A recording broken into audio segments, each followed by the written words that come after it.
Jim, we just did this great video where we were talking about the differences between 1987 and 2007. Sure. Let's skip ahead 10 years, or back 10 years from here, 1997. Well, 1997 was just, you had exogenous events that were kind of like the housing crisis. Actually, they were a little bit less close to home.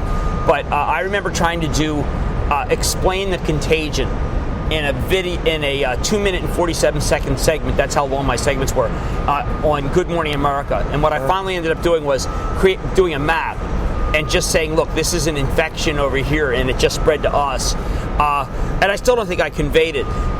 There were many places that were linked.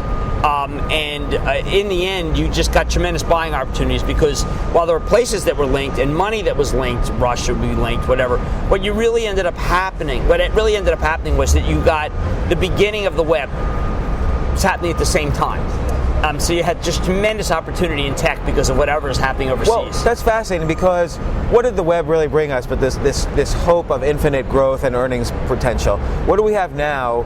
Given that there is some similarities between 1997 and 2007, what would you say is the hope now that we can hang on that can carry us to the next 3 years? What would be the game changer? What is it? The tornado? What do we call the tsunami? What's the tsunami? Anything. The tidal wave behind our backs. Right. What do you think? I would think that the tidal wave would be that China becomes by far the bigger trade for us, and we become very similar to London. And we realize that American companies are really totally dependent upon what they sell in China, and the domestic market is unimportant, and we become two-tiered. But on the one hand, though, you've been skeptical about, other than Baidu, you've been mostly skeptical about a lot of the Chinese I demand financials. I demand financials, and a lot of the companies that are going up, there are no financials. Look, you can go with them. I mean, I remember trading Japan in 87 and 88, and I really didn't care about the financials. But in the end, that can be just a very stupid thing to do. You're just playing momentum. And I see the financials of Baidu, and I see the financials of China Tel. That's not bad. Focus Media.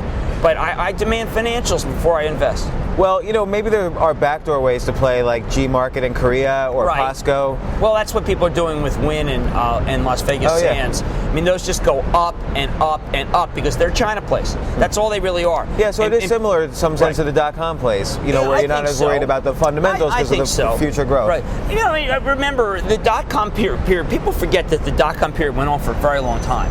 And China can go on for a very long time. Look, India's up for 8 straight days. I mean, India's just amazing. And, we're very concerned that our market's been up for a couple of weeks. Yeah. I mean, these other markets are so much more robust than our market. Well, here we are, though, all-time highs again on the U.S. markets second. I mean, we are valued very, very low versus other countries. Yeah. I also think that we are going to be a target of major acquisitions by overseas companies, because our stability, our political stability, is not being factored in the multiples. Well, and I'm going to ask you about this in another video, but it's great stuff, 1997 and how it's different from 2007.